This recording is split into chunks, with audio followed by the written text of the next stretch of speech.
नमस्कार दोस्तों, SSC CHSL answer question series में आपका स्वागत है।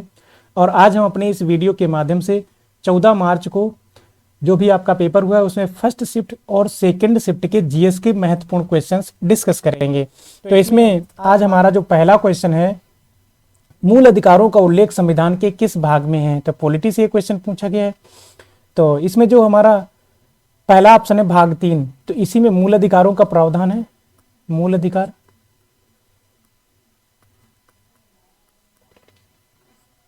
मूल अधिकारों का प्रावधान भारतीय संविधान के भाग 3 में किस आर्टिकल में है। तो आर्टिकल कौन से शामिल है भाग 3 के अंतर्गत? 12 से 35। तो मूल अधिकारों का उल्लेख भारतीय संविधान के भाग 3 अनुच्छेद 12 से 35 में है। और मूल अधिकारों का प्रावधान हमारे संविधान में यूएसए के संविधान से प्रेरित है, अर्थात मूल अधिकारों का प्रावधान अमेरिका के संविधान से लिया गया है। और व्यक्ति के सर्वांगीण विकास के लिए, व्यक्तित्व के विकास के लिए आवश्यक अधिकार ही मूल अधिकार है। और सुप्रीम कोर्ट को मूल अधिकारों का रक्षक माना गया है। तो ये पॉइंट याद रखना है मूल अधिकारों के संबंध में। दूसरा ऑप्शन है भाग 4। भाग 4 में क्या है? डीपीएसपी। डीपीएसपी क्या है? Directive principles of state policy, अर्थात राज्य के नीति निर्देशक सिद्धांत। राज्य के नीति निर्देशक सिद्धांत या तत्व। तो डीपीएसपी का उल्लेख भाग 4 में है, आर्टिकल 36 से 51। ये किस देश के संविधान से प्रेरित है डीपीएसपी? तो ये आयरलैंड के संविधान से प्रेरित है, आयरलैंड। और ये वाद योग्य नहीं होते हैं, मूल अधिकार वाद योग्य होते हैं। भाग 2, इसमें नागरिकता का प्रावधान है। और हमारे यहाँ कैसी नागरिकता है? एकल नागरिकता। एकल नागरिकता का प्रावधान ब्रिटेन के संविधान से प्रेरित है, आर्टिकल 5 से 11 इसमें शामिल है।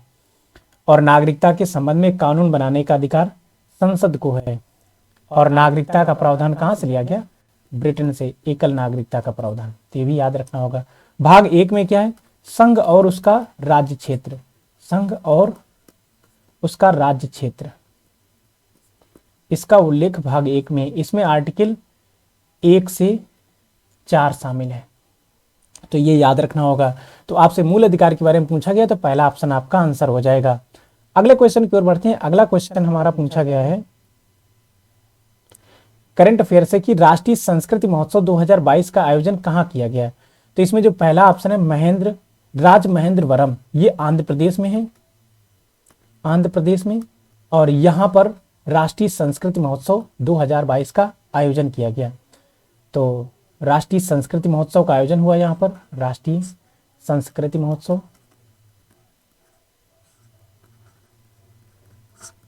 दूसरा ऑप्शन है आपका दिल्ली। तो सीजीएल में क्वेश्चन पूछा गया कि हरियाली महोत्सव 2022 का आयोजन कहां पर हुआ। तो हरियाली महोत्सव 2022 इसका आयोजन दिल्ली में हुआ। तीसरा ऑप्शन है आपका हुबली धारवाड़। तो 26वां राष्ट्रीय युवा महोत्सव, स्वामी विवेकानंद के सम्मान में मनाते हैं राष्ट्रीय युवा महोत्सव, इसका आयोजन कहां पर हुआ? कर्नाटक के हुबली और धारवाड़ में। कौन से नंबर का? 26वां। तो ये भी याद रखना, बहुत पूछा जाता है ये। तो स्वामी विवेकानंद के जन्म दिवस को युवा दिवस के रूप में मनाते हैं। और कब इनका जन्म दिवस युवा दिवस के रूप में मनाया जाता है? तो 12 जनवरी को इनका जन्म हुआ था, इसलिए 12 जनवरी को राष्ट्रीय युवा दिवस के रूप में मनाया जाता है। और राष्ट्रीय युवा महोत्सव का आयोजन हुबली धारवाड़ में किया गया। इंदौर में प्रवासी भारतीय दिवस के उपलक्ष्य में एक सम्मेलन का आयोजन किया गया। और यह सम्मेलन कहां हुआ? इंदौर में हुआ। किस नंबर का था? 17वां।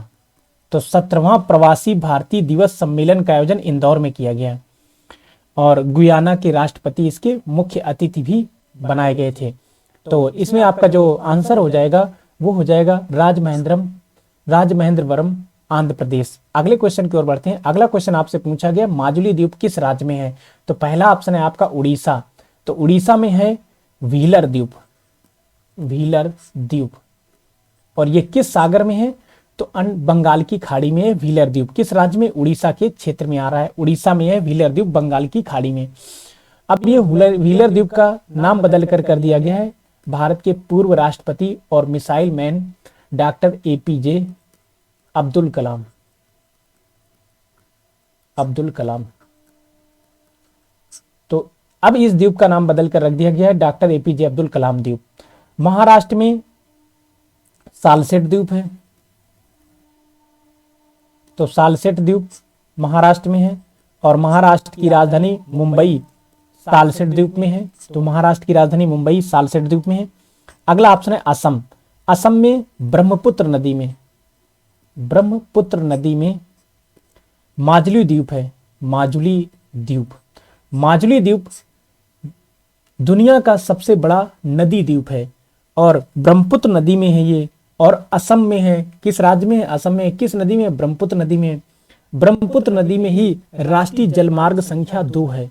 राष्ट्रीय नेशनल वाटरवे टू ब्रह्मपुत्र नदी में कहां से कहां तक है? तो सदिया से धुबरी तक है। ये कहां, किस राज्य में है राष्ट्रीय जलमार्ग संख्या 2? असम में। असम में सदिया से धुबरी तक नेशनल वाटरवे 2 है। लगभग 891 किलोमीटर लंबा है ये राष्ट्रीय जलमार्ग संख्या 2। और यहां पर भारत का सबसे छोटा नदी द्वीप उमानंदा भी है असम में ब्रह्मपुत्र नदी में, तो ये भी याद रखना होगा। अगला ऑप्शन है पश्चिम बंगाल। तो पश्चिम बंगाल में बंगाल की खाड़ी में न्यू मूर द्वीप है। न्यू मूर द्वीप, और ये द्वीप था न्यू मूर द्वीप बंगाल की खाड़ी में, लेकिन इसको लेके भारत और बांग्लादेश में विवाद था। न्यू मूर द्वीप को लेकर ग्लोबल वार्मिंग के कारण समुद्र का जल स्तर बढ़ रहा है, जिसके कारण ये द्वीप अब डूब गया है, तो विवाद भी समाप्त हो गया। अर्थात भारत और बांग्लादेश को विवाद था, दोनों देशों में विवाद था न्यू मूर द्वीप को लेकर कि ये किसका होगा। तो अब ग्लोबल वार्मिंग ने इस समस्या का समाधान ही कर दिया, अर्थात ये द्वीप ग्लोबल वार्मिंग के कारण ग्लेशियर पिघले, समुद्र का जल स्तर बढ़ा, जिसे द्वीप डूब चुका है पानी में। ठीक है, तो आपसे जो क्वेश्चन पूछा गया उसका आंसर हो जाएगा असम ब्रह्मपुत्र नदी। अगला क्वेश्चन है हमारा, विधि का शासन किस देश से लिया गया है? पहला ऑप्शन है जापान। जापान से क्या लिया गया है? विधि द्वारा स्थापित प्रक्रिया। विधि द्वारा स्थापित प्रक्रिया जापान से ली गई है। दूसरा ऑप्शन है ब्रिटेन। ब्रिटेन से विधि का शासन। विधि का शासन। विधि का शासन। यूएसए से विधि का समान संरक्षण। विधि का समान संरक्षण, ये प्रावधान कहां से लिया गया है? यूएसए से। समान परिस्थितियों में विधि का समान संरक्षण होगा, ये प्रावधान यूएसए से लिया गया है। और ब्रिटेन से विधि का शासन, अर्थात विधि के समक्ष समता का अधिकार जो है, विधि के समक्ष समता का अधिकार, ये कहां से लिया गया है? ब्रिटेन से लिया गया। विधि के समक्ष समता का अधिकार ब्रिटेन से, विधियों का समान संरक्षण ये यूएसए से लिया गया। दक्षिण अफ्रीका से संविधान संशोधन की प्रक्रिया, संविधान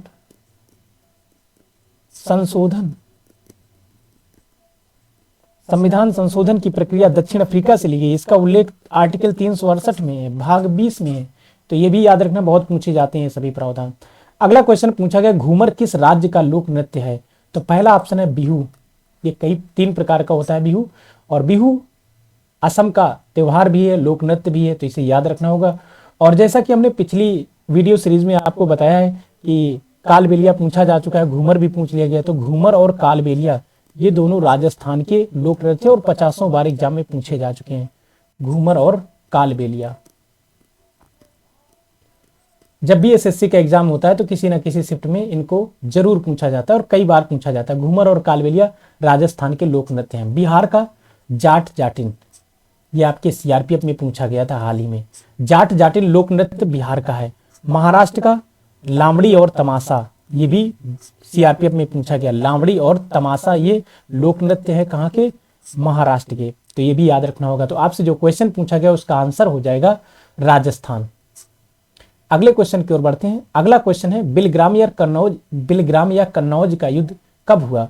तो पहला ऑप्शन है 1539। 1539 में चौसा का युद्ध हुआ। चौसा का युद्ध हुआ। और यह युद्ध किसके किसके मध्य हुआ? तो यह युद्ध मुगल बादशाह हुमायूं और शेर शाह सूरी के मध्य हुआ। सूरी वंश का शासक था शेर शाह सूरी। शेर शाह सूरी। इस युद्ध में हुमायूं पराजित होता है, शेर शाह सूरी जीत जाता है युद्ध। दूसरा ऑप्शन है 1540। इस दौरान कौन सा युद्ध हुआ? बिलीग्राम या कन्नौज का युद्ध हुआ। बिलीग्राम या कन्नौज का युद्ध हुआ। और इस युद्ध में एक तरफ मुगल बादशाह हुमायूं और दूसरी तरफ शेर शाह सूरी। और इस युद्ध में भी हुमायूं पराजित होते हैं और शेर शाह सूरी यह युद्ध जीत जाता है और दिल्ली पर अर्थात मुगल साम्राज्य पर अपना नियंत्रण स्थापित कर लेता है और हुमायूं को भारत छोड़ने के लिए विवश कर देता है और हुमायूं देश छोड़ के चले जाते हैं। फिर 1555 ईस्वी में हुमायूं री एंट्री करते हैं और अपनी सत्ता पर पुनः काबिज होते हैं। 1556 में हुमायूं की मृत्यु हो जाती है और हुमायूं का मकबरा दिल्ली में बनवाया गया। यहीं से मुगल वंश के अंतिम बादशाह बहादुर शाह द्वितीय को अंग्रेजों ने गिरफ्तार किया था। मुगल वंश के अंतिम बादशाह बहादुर शाह द्वितीय या जफर को। और हुमायूं का मकबरा हुमायूं की पत्नी हमीदा बानो बेगम ने बनवाया था। तो ये भी पिछली शिफ्ट में आपसे पूछा जा चुका है कि मकबरा किसने बनवाया। 1556 ईस्वी में पानीपत का दूसरा युद्ध हुआ। पानीपत का सेकंड वार हुआ, द्वितीय युद्ध। और एक तरफ इसमें मुगल बादशाह अकबर की सेना थी। अकबर थे नहीं, अकबर की सेना का नेतृत्व कौन कर रहे थे? बैरम खान। अकबर के संरक्षक थे बैरम खान, खान ए खाना बैरम खान। और दूसरी तरफ कौन था? हेमचंद्र विक्रमादित्य, अंतिम हिंदू शासक, मध्यकाल में शासन करने वाला अंतिम हिंदू शासक हेमचंद्र विक्रमादित्य। तो ये कई युद्धों में विजय पा चुका था हेमू, लेकिन इस युद्ध में संयोग से ये पराजित हो जाता है, दुर्भाग्य से पराजित हो जाता है और हारा हुआ युद्ध अकबर की सेना जीत जाती है। ठीक है, तो इसे याद रखना क्योंकि हेमू की आंख में तीर लग जाती है जिससे हेमू की सेना में भगदड़ मच जाती है और बढ़त मिल रही थी हेमू की सेना को। तो हारा हुआ युद्ध अकबर की सेना जीत जाती है और जीता हुआ युद्ध हेमू की सेना हार जाती है। अगला ऑप्शन है आपका 1565। इस समय दक्षिण भारत में एक युद्ध हुआ जिसे राक्षस तंगड़ी का युद्ध, राक्षस तंगड़ी या तालीकोटा का युद्ध कहते हैं। तालीकोटा या बन्नी हट्टी, राक्षस तंगड़ी या तालीकोटा या बन्नी हट्टी का युद्ध 1565 में हुआ। यह युद्ध किसके मध्य हुआ? एक तरफ विजयनगर साम्राज्य और एक तरफ जो बहमनी राज्य था, बहमनी राज्य। ये 5 छोटे छोटे राज्यों में टूट गया था बहमनी साम्राज्य। तो अहमदनगर, बीदर, बरार, बीजापुर, गोलकुंडा, इन सभी राज्यों ने यहाँ पर पहले केवल एक राज्य था बहमनी राज्य। बहमनी राज्य कई टुकड़ों में टूट गया। कौन कौन से वो राज्य आए अस्तित्व में? तो अहमदनगर, बीदर, बरार, बीजापुर, गोलकुंडा, इन सभी राज्यों ने मिलकर विजयनगर साम्राज्य पर आक्रमण कर दिया 1565 ईस्वी में और विजयनगर साम्राज्य का पतन हो जाता है। तो ये युद्ध याद रखना होगा। यही युद्ध पतन का कारण बनता है विजयनगर साम्राज्य की। और इसी विजयनगर साम्राज्य के अवशेषों पर 1761 ईस्वी में हैदर अली आधुनिक मैसूर राज्य की स्थापना करेगा। तो ये भी याद रखना होगा। तो आपसे जो क्वेश्चन पूछा गया उसका आंसर हो जाएगा 1540। अगला क्वेश्चन आपसे पूछा गया मतलब मुगल बादशाह शाह आलम द्वितीय ने ईस्ट इंडिया कंपनी को बंगाल की दीवानी कब सौंप दी? तो पहला ऑप्शन है 1757। इस समय प्लासी का युद्ध हुआ और प्लासी के युद्ध में एक तरफ बंगाल के नवाब सिराजुद्दौला की सेना, दूसरी तरफ ईस्ट इंडिया की कंपनी की सेना। ईस्ट इंडिया कंपनी की सेना का नेतृत्व किसने किया? रॉबर्ट क्लाइव ने किया। दूसरा ऑप्शन है 1764 बक्सर का युद्ध। 1764 में बक्सर का युद्ध हुआ और इसमें एक तरफ ईस्ट इंडिया कंपनी की सेना जिसका नेतृत्व हेक्टर मुनरो ने किया और दूसरी तरफ एक त्रिगुट था। इस त्रिगुट में कौन कौन शामिल था?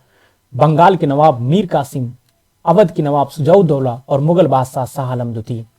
और फिर इस युद्ध में 1757 के प्लासी के युद्ध में अंग्रेज जीत जाते हैं। ये बक्सर का युद्ध भी अंग्रेज जीत जाते हैं और बंगाल के नवाब की लगातार पराजय हो रही। और फिर 1765 में इलाहाबाद की संधि होगी। तो इलाहाबाद की संधि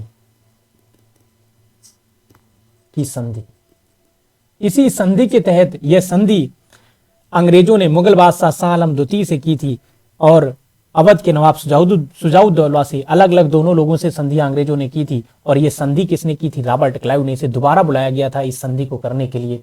और इसी संधि के तहत बंगाल में द्वैत शासन लगा दिया जाता है जिसे 1772 में वारेन हेस्टिंग्स समाप्त करता है। तो इलाहाबाद की संधि के तहत बंगाल की दीवानी मुगल बादशाह शाह आलम द्वितीय ईस्ट इंडिया कंपनी को सौंप देते हैं। तो दीवानी का अधिकार सौंप दिया जाता है इसी संधि के तहत। 1756 में बंगाल में ब्लैक होल की घटना घटित हुई। ब्लैक होल की घटना जून 1756 में घटित हुई।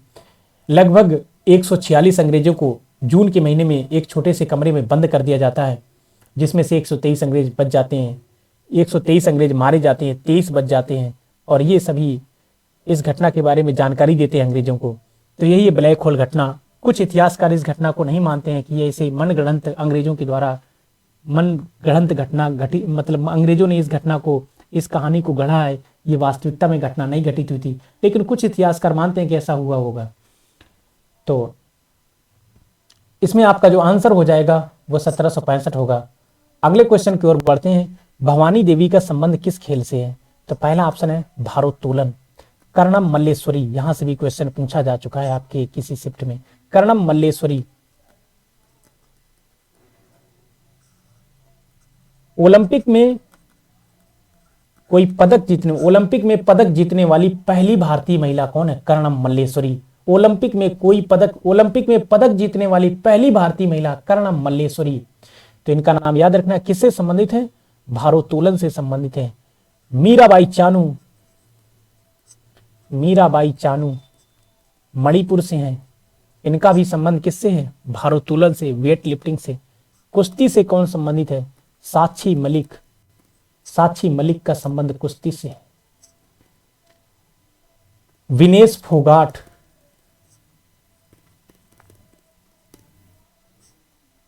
बबीता फोगाट, इन सभी बहनों का संबंध कुश्ती से है। तलवारबाजी, फेंसिंग कहते हैं इसे, फेंसिंग, और फेंसिंग से संबंधित है भवानी देवी का संबंध फेंसिंग से है। और भवानी देवी के बारे में क्वेश्चन पूछा गया है, तो ऐसा कुछ ना कुछ तो करंट में हुआ होगा भवानी देवी के संबंध में। तो हाल ही के बारे में याद रखना है कि भवानी देवी के बारे में, कि टोक्यो के ओलंपिक के लिए क्वालिफाई होने वाली, भवानी देवी के बारे में याद रखना है कि ओलंपिक के लिए क्वालिफाई होने वाली पहली भारतीय तलवारबाज, पहली बार कोई भारतीय तलवारबाज ओलंपिक के लिए क्वालिफाई हुआ है, वो कौन है? भवानी देवी। हाल ही में भवानी देवी ओलंपिक के लिए क्वालिफाई हुई हैं, और यह काम करने वाली ये पहली भारतीय हैं। किस क्षेत्र के लिए? तलवारबाजी के लिए, फेंसिंग के लिए। अगला ऑप्शन है मुक्केबाजी। तो लवलीना, इनके बारे में भी पूछा जा चुका है। लवलीना और ये भवानी देवी का संबंध किस राज्य से? तमिलनाडु से है ये। लवलीना बोरगोहन, ये असम से है। लवलीना बोरगोहन, इनका संबंध बॉक्सिंग से है, मुक्केबाजी से। और MC मैरी कॉम, इनका भी संबंध मुक्केबाजी से है, और ये भी मणिपुर से हैं। लवलीना बोरगोहन असम से हैं, MC मैरी कॉम मणिपुर से है। तो आपसे जो क्वेश्चन पूछा गया उसका आंसर हो जाएगा ये फेंसिंग या तलवारबाजी। अगला क्वेश्चन आपसे पूछा गया कि टोक्यो ओलंपिक 2020 में भारत ने कुल कितने पदक जीते? तो भारत ने टोक्यो पैरालंपिक में 19 पदक जीते। भारत ने टोक्यो पैरालंपिक में 19 पदक जीते, जिसमें से 5 स्वर्ण पदक थे। भारत ने टोक्यो ओलंपिक में 7 पदक जीते, जिसमें से 1 स्वर्ण पदक था, जिसे नीरज चोपड़ा ने भाला फेंक में जीता था। टोक्यो ओलंपिक में सर्वाधिक पदक अमेरिका ने जीते, पहला स्थान रहा इसका पदक तालिका में, 113 पदक जीते इसमें। तो टोक्यो ओलंपिक जो टोक्यो जापान में हुआ, इसमें पदक तालिका में पहला स्थान किस देश का रहा? तो अमेरिका का रहा। इसने कितने पदक जीते? 113 पदक जीते। राष्ट्रमंडल खेल से भी क्वेश्चन पूछा गया। राष्ट्रमंडल खेल जो बर्मिंघम में हुए 2022, ये पूछा गया था क्वेश्चन कि राष्ट्रमंडल खेल कहां पर हुए? 2022 वाले बर्मिंघम में हुए। तो बर्मिंघम में जो राष्ट्रमंडल खेल हुए 2022 में, इसमें भारत ने कितने पदक जीते? तो भारत ने इसमें 61 पदक जीते, जिसमें से 22 गोल्ड है। तो ये एक्स्ट्रा जानकारी के रूप में याद रख सकते हैं, अगले शिफ्टों में आपसे पूछा जा सकता है। तो आपसे जो क्वेश्चन पूछा गया है कि टोक्यो ओलंपिक में भारत ने कितने पदक जीते? तो 7 पदक जीते। अगले क्वेश्चन की ओर बढ़ते हैं। अगला क्वेश्चन पूछा गया कौन सा खेल टोक्यो ओलंपिक में शामिल नहीं था? तो टोक्यो ओलंपिक में जो 2020 वाला टोक्यो ओलंपिक था, जो 2021 में होना था, इसमें 5 नए खेल शामिल किए गए थे। उनमें से एक है सर्फिंग को शामिल किया गया टोक्यो ओलंपिक में, 5 नए खेल शामिल किए गए। दूसरा कौन सा, बेसबॉल को शामिल किया गया। तीसरा है स्पोर्ट क्लाइंबिंग को शामिल किया गया। चौथा कराटे को भी शामिल किया गया और पांचवा स्केट बोर्डिंग को शामिल किया गया। तो टोक्यो ओलंपिक में 5 नए खेल शामिल किए गए थे और क्रिकेट टोक्यो ओलंपिक में शामिल नहीं होता है, तो ये आपका आंसर हो जाएगा। क्रिकेट की जो चैंपियंस होती हैं, प्रतियोगिताएं होती हैं, ट्रॉफी होती हैं, इनका जो खेल होता है ये अलग होता है टोक्यो ओलंपिक के साथ, या ओलंपिक के साथ नहीं होता है। अगला क्वेश्चन आपसे पूछा गया नाट्य शास्त्र को किसने लिखा, तो नाट्य शास्त्र को भरत मुनि ने लिखा। नाट्य शास्त्र को भरत मुनि ने लिखा और भरत मुनि को ही भरतनाट्यम का जनक माना जाता है। भरतनाट्यम ये शास्त्रीय नृत्य है, कहाँ का शास्त्रीय नृत्य है, तमिलनाडु का।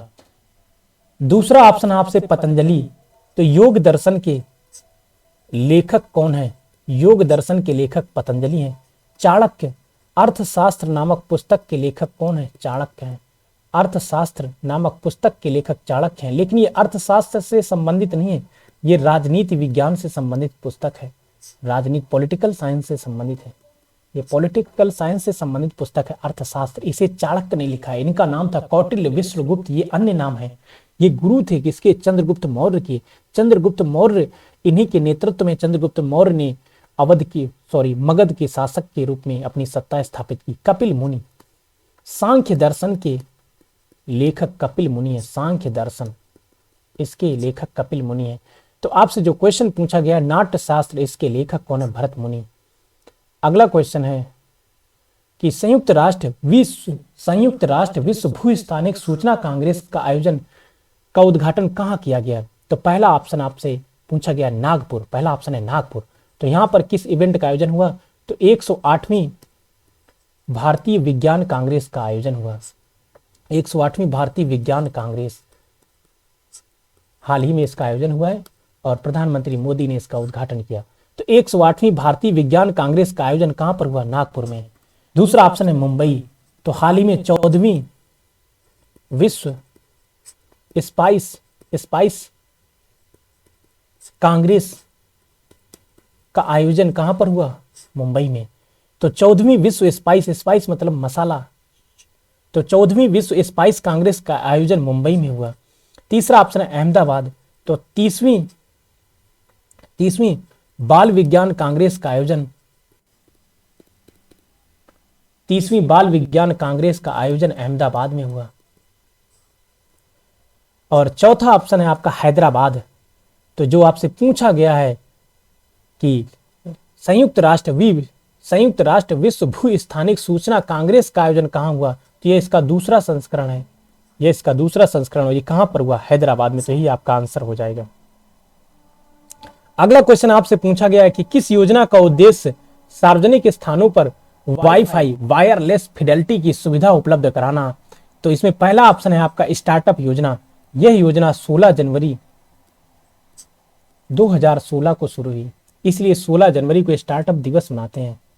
दूसरा ऑप्शन है, और ये वाणिज्य एवं उद्योग मंत्रालय के अंतर्गत यह योजना आती है। ये सब फैक्ट पूछे जा चुके हैं अलग अलग परीक्षाओं में। दूसरा ऑप्शन है आयुष्मान भारत योजना। यह योजना 23 सितंबर 2018 को झारखंड के रांची से शुरू हुई और यह स्वास्थ्य मंत्रालय के अंतर्गत काम करने वाली एक योजना है। इस योजना का इम्प्लीमेंटेशन नेशनल हेल्थ अथॉरिटी करती है, जो 2019 में अस्तित्व में 18-19 में, और इसके तहत 5 लाख रुपए तक का हेल्थ कवर प्रदान किया जाता है हमारे देश के नागरिकों को। उज्ज्वला योजना, प्रधानमंत्री उज्ज्वला योजना, ये 1 मई 2016 को उत्तर प्रदेश के बलिया से शुरू हुई और 10 अगस्त 2021 को उत्तर प्रदेश के महोबा से इसका दूसरा संस्करण शुरू हुआ। यह एलपीजी कनेक्शन से संबंधित है, लिक्विफाइड पेट्रोलियम गैस से संबंधित है। अगला ऑप्शन है आपका पीएम वाणी योजना। यह योजना दिसंबर 2020 में शुरू हुई और इस योजना का उद्देश्य है सार्वजनिक स्थलों पर वाईफाई की सुविधा उपलब्ध कराना। तो यही आपका आंसर हो जाएगा। अगला क्वेश्चन आपसे पूछा गया है कि ग्रीष्मकालीन ओलंपिक 2032 कहां होगा, तो पहला ऑप्शन है फ्रांस, तो पेरिस में, फ्रांस के राजधानी पेरिस में 2024 में फ्रांस की राजधानी पेरिस में 2024 में 33वां ओलंपिक होगा। दूसरा ऑप्शन है ऑस्ट्रेलिया। ऑस्ट्रेलिया के ब्रिस्बेन में 2032 में ओलंपिक होगा। और तीसरा ऑप्शन है यूएसए। तो यूएसए के लॉस एंजल्स में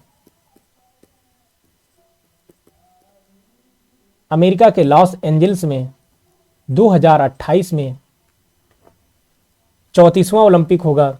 32वां ओलंपिक टोक्यो में हुआ, 33वां पेरिस में होगा, 34वां लॉस एंजल्स में होगा, 35वां ब्रिस्बेन ऑस्ट्रेलिया में होगा। और इटली वाला भी पॉइंट याद रखना है, कई एग्जाम में पूछा जा चुका है और आगे अगली शिफ्ट में पूछा जा सकता है। तो शीतकालीन ओलंपिक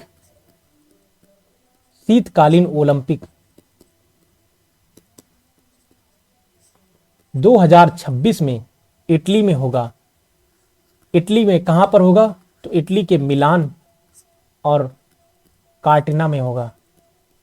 इटली के मिलान और कार्टिना में 2026 में विंटर ओलंपिक का आयोजन होगा और ये इसका 25वां संस्करण होगा। तो ये पॉइंट याद रखने हैं। जो भी पॉइंट बताए जा रहे हैं वो किसी न किसी एग्जाम में या तो पूछे गए हैं या उनके पूछे जाने की प्रबल संभावना। एक एक पॉइंट अच्छे से तैयार करना है, बहुत सोच समझ के हम पॉइंट शामिल करते हैं ताकि आपको अनावश्यक जानकारी न मिले, पॉइंट वाइज जानकारी मिले और आपके एग्जाम के लिए बहुत कारगर साबित हो सके। तो इसमें जो आपसे क्वेश्चन पूछा गया ग्रीष्मकालीन ओलंपिक 2032 वाले कहां पर होंगे? ऑस्ट्रेलिया में। अगला क्वेश्चन आपसे पूछा गया है भोजन में जो स्टार्च होता है, क्योंकि मुख गुहा से स्टार्च का ही पाचन शुरू हो जाता है, फैट का या प्रोटीन का पाचन नहीं होता है। अब जो मुख गुहा होती है अर्थात मुख गुहा बकल कैविटी, इसमें भोजन का पाचन शुरू हो जाता है और कार्बोहाइड्रेट का पाचन होता है। स्टार्च क्या है? एक प्रकार का कार्बोहाइड्रेट है, क्योंकि मुख गुहा में जो लार होती है, लार में एक एंजाइम पाया जाता है टाइलिन ही क्या करता है? स्टार्च का पाचन करने लगता है। तो भोजन के पाचन की क्रिया कहां से शुरू हो जाती है? मुख गुहा से। तो ये किसका पाचन करता है? कार्बोहाइड्रेट का पाचन करता है। कार्बोहाइड्रेट। स्टार्च क्या है? एक प्रकार का कार्बोहाइड्रेट है। कार्बोहाइड्रेट का पाचन कौन करता है? लार में एक एंजाइम पाया जाता है, उसका नाम क्या है? टाइलिन। या लार में पाया जाता है टाइलिन एंजाइम। दूसरा ऑप्शन है आमाशय। दूसरा पाचन तंत्र का अंग है आमाशय। आमाशय में विशेष प्रकार की कोशिकाएं पाई जाती हैं जिन्हें ऑक्जेंटिक सेल्स कहते हैं। ऑक्जेंटिक सेल से HCl स्रावित होता है, हाइड्रोक्लोरिक अम्ल। और ये अम्ल क्या करता है? आमाशय में पहुंचे भोजन को अम्लीय बना देता है और भोजन के माध्यम से जो भी रोगाणु पहुंचते हैं, बैक्टीरिया पहुंचते हैं, उनको ये HCl नष्ट कर देता है। ये तेजाब है और ये तनु अवस्था में हमारे पेट में पाया जाता है, आमाशय में पाया जाता है। आमाशय में ऑक्जेंटिक कोशिकाएं ही HCl को स्रावित करती हैं, बनाती हैं इसे। तीसरा ऑप्शन है आपका यकृत या लीवर या जिगर। ये एक ऐसा अंग है, हमारे मानव शरीर का सबसे बड़ा आंतरिक अंग कौन सा है? यकृत या लीवर। लगभग 1.5 किलोग्राम का होता है। तो मानव शरीर का सबसे बड़ा आंतरिक अंग लीवर है, तो इसे याद रखना है। और सबसे ज्यादा मनुष्य के शरीर के किस अंग में पुनः अपने आप को रिकवर करने की क्षमता पाई जाती है? तो लीवर में पाई जाती है। सबसे कम मस्तिष्क में पाई जाती है, ब्रेन में। तो लीवर में क्या होता है? पित्त रस बनता है। पित्त का निर्माण होता है कहां पर? लीवर में। तो पित्त का निर्माण होगा लीवर में। और ये पित्त एकत्र कहां होता है? पित्ताशय में। पित्त लीवर से बन के आगे आता है, पित्ताशय में इकट्ठा हो जाता है। पित्त एकत्र होता है पित्ताशय में और ये फिर पित्ताशय से पित्त पहुंचता है छोटी आंत में। और छोटी आंत में क्या करता है? अब ये छोटी आंत में जाता है और भोजन में सबसे बाद में वसा का पाचन होता है। और जब वसा में पित्त मिल जाता है, जब वसा में पित्त रस मिल जाता है, तो वसा एक अनुकूल कंडीशन में चला जाता है, तब वसा का पाचन होता है। जब वसा का इमल्सीकरण होता है, पायसीकरण हो जाता है, तभी वसा का पाचन संभव है। और वसा का पायसीकरण कौन करता है? इमल्सिफिकेशन कौन करता है? पित्त करता है। पित्त बनता कहां से? यकृत से बनता है। ये इकट्ठा कहां पर होता है? पित्ताशय में। ये छोटी आंत में जाता है तो क्या करता है? वसा का पायसीकरण कर देता है। जब वसा का पायसीकरण होता है तभी वसा को पचाया जा सकता है। और छोटी आंत में जो भोजन नहीं पच पाता है, भोजन का पूर्ण पाचन होता है, प्लस पचे हुए भोजन का अवशोषण होता है।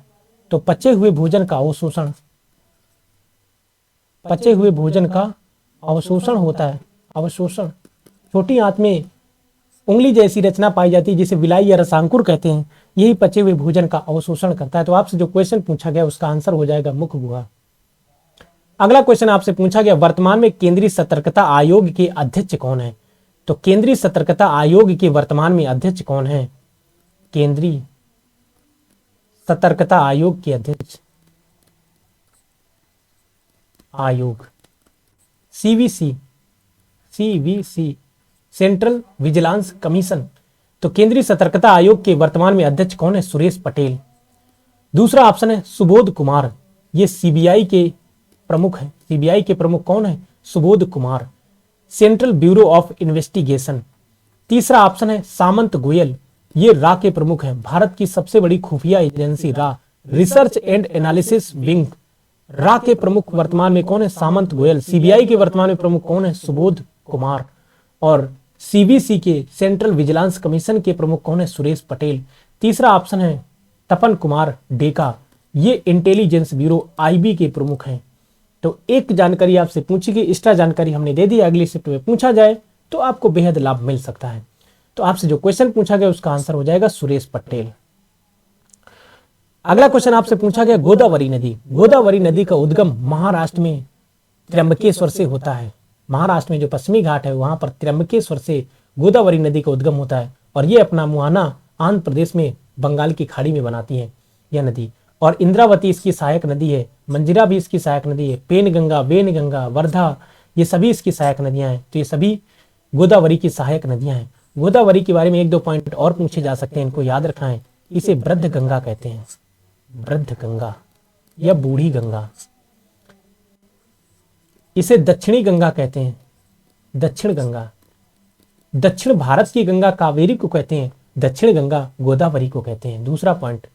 तीसरा पॉइंट, दक्षिण भारत या प्रायद्वीपीय भारत, भारत की सबसे लंबी नदी गोदावरी है, सबसे लंबी नदी। तो दक्षिण भारत या प्रायद्वीपीय भारत की सबसे लंबी नदी कौन सी है? गोदावरी। इसकी लंबाई कितनी है? लगभग 1465 किलोमीटर। तो दक्षिण भारत की सबसे लंबी नदी है गोदावरी। नासिक गोदावरी नदी के तट पर है। अगले क्वेश्चन की ओर बढ़ते हैं। अगला क्वेश्चन आपसे पूछा गया, कौन सा अनुच्छेद राज्यसभा के गठन का प्रावधान करता है? इसमें जो आर्टिकल 79 है ये संसद के गठन का प्रावधान करता है, संसद के गठन का प्रावधान। और ये वाला 81 है, ये लोकसभा, एलएस मतलब लोकसभा के गठन का प्रावधान करता है, लोकसभा के गठन का। 80 ये राज्यसभा के गठन का प्रावधान करता है, आरएस राज्यसभा के गठन का प्रावधान। आर्टिकल 88 इसमें क्या कहा गया है? तो इसमें यह बताया गया है कि लोकसभा या राज्यसभा के, इसमें यह बताया गया है कि मंत्री और महान्यायवादी, मंत्री और महान्यायवादी किसी भी सदन में चाहे वो लोकसभा हो या राज्यसभा, कोई भी मंत्री या महान्यायवादी, मंत्री और महान्यायवादी को विशेष छूट प्रदान की गई है कि जो मंत्री हैं वो संसद के किसी भी सदन में, लोकसभा या राज्यसभा, दोनों सदनों में बोल सकते हैं, लेकिन मतदान मंत्री उसी सदन में करेगा जिस सदन का वो सदस्य है। अगर कोई व्यक्ति लोकसभा का सदस्य है और वो मंत्री बन गया है तो वोटिंग केवल लोकसभा में कर पाएगा और दोनों सदनों की बैठक और वोटिंग केवल लोकसभा में कर पाएगा। अगर वो राज्यसभा की बैठक में भाग लेना चाहे तो वहां पर भी बैठ सकता है, बोल सकता है, लेकिन मतदान नहीं कर सकता है। तो ये मंत्री के बारे में पावर प्रदान किया 88 में। महान्यायवादी को क्या पावर प्रदान किया गया 88 के तहत? महान्यायवादी संसद के दोनों सदनों में, लोकसभा राज्यसभा दोनों सदनों में बैठ सकता है, बोल सकता है, लेकिन वोटिंग किसी भी सदन में नहीं कर सकता है महान्यायवादी। इसके पद का उल्लेख आर्टिकल 76 में है और वर्तमान में आर वेंकट रमणी महान्यायवादी हैं। तो ये भी याद रखना, वर्तमान में लोकसभा के स्पीकर ओम बिड़ला हैं और वर्तमान में राज्यसभा के जो सभापति हैं वो उपराष्ट्रपति होते हैं और उपराष्ट्रपति वर्तमान में कौन है? जगदीप धनखड़। तो ये भी याद रखना होगा। अगला क्वेश्चन आपसे पूछा गया, कैलाश सत्यार्थी को 2014 में किस क्षेत्र में नोबेल दिया गया? तो इन्हें शांति में नोबेल दिया गया, कैलाश सत्यार्थी को। ये भारत के हैं। पाकिस्तान के मलाला यूसुफजई के साथ इन्हें शांति का नोबेल पुरस्कार मिला। कैलाश सत्यार्थी को नोबेल पुरस्कार मिला कब? 2014 में मिला इन्हें नोबेल पुरस्कार। और इन्होंने कौन सा काम किया? बचपन बचाओ आंदोलन चलाया, बचपन बचाओ आंदोलन। इनके इसी काम के लिए इन्हें शांति का नोबेल पुरस्कार मिला 2014 में। दूसरा ऑप्शन है भौतिकी। ऐसे कौन से भारत के महान व्यक्तित्व रहे जिन्हें भौतिकी में नोबेल पुरस्कार मिला? तो सीवी रमन। तो सीवी रमन को 1930 में भौतिकी का नोबेल मिला। और किस क्षेत्र में नोबेल मिला? तो भौतिकी का नोबेल मिला तो रमन प्रभाव के लिए, जिसे प्रकाश का प्रकीर्णन कहते हैं, प्रकाश के प्रकीर्णन की खोज के लिए इन्हें भौतिकी का नोबेल मिला। तीसरा ऑप्शन है साहित्य। तो रविंद्रनाथ टैगोर को साहित्य का नोबेल पुरस्कार मिला और भारत और एशिया के पहले व्यक्ति थे जिन्हें साहित्य का नोबेल मिला। इन्हें 1913 में साहित्य का नोबेल मिला। किस साहित्य के लिए नोबेल मिला? तो इन्हें गीतांजलि के लिए मिला। किस भाषा में गीतांजलि लिखा इन्होंने? बांग्ला भाषा में। सब पॉइंट पूछे जा चुके हैं पेपर में। अर्थशास्त्र के लिए नोबेल पुरस्कार किसे मिला? अमर्त्य सेन को मिला। अर्थशास्त्र का नोबेल मिला। ये भी भारतीय, सभी भारत के लोग हैं इन्हें नोबेल मिला। इतने भारतीय हैं जिन्हें नोबेल मिला, और भी बहुत से लोग हैं, यहां पर हम इतने डिस्कस कर रहे हैं। 1998 इन्हें 1998 में नोबेल पुरस्कार मिला अमर्त्य सेन को। अर्थशास्त्र कल्याणकारी अर्थशास्त्र के लिए नोबेल पुरस्कार मिला। तो इनको याद रखना है, आपसे जो क्वेश्चन पूछा गया है उसका आंसर हो जाएगा शांति। अगला क्वेश्चन आपसे पूछा गया, गांधी जी ने खेड़ा आंदोलन क्यों शुरू किया? तो अब ऑप्शन तो है हमारे पास, तो इस आधार पर हम इसको थोड़ा एक्सप्लेन कर लेते हैं। तो 1918 में गांधी जी ने खेड़ा सत्याग्रह शुरू किया। खेड़ा सत्याग्रह 1918 में खेड़ा सत्याग्रह शुरू किया। ये एक किसान आंदोलन था। गांधी जी ने किसानों के समर्थन में आंदोलन किया। किसान आंदोलन था, क्योंकि खेड़ा में समस्या क्या थी? ओलावृष्टि के कारण किसानों की फसलें लगभग पूर्ण रूप से नष्ट हो गई थी और अंग्रेज जबरदस्ती किसानों से लगान वसूल रहे थे। उनके पास देने के लिए लगान था नहीं, फसलों में कुछ भी उत्पादन हुआ नहीं, क्योंकि ओलावृष्टि के कारण पूरी फसल नष्ट हो गई गुजरात के खेड़ा के किसानों की।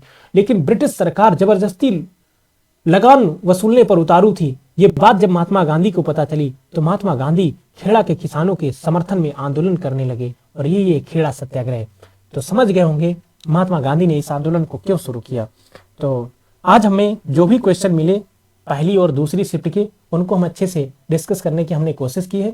Thank you for listening and watching.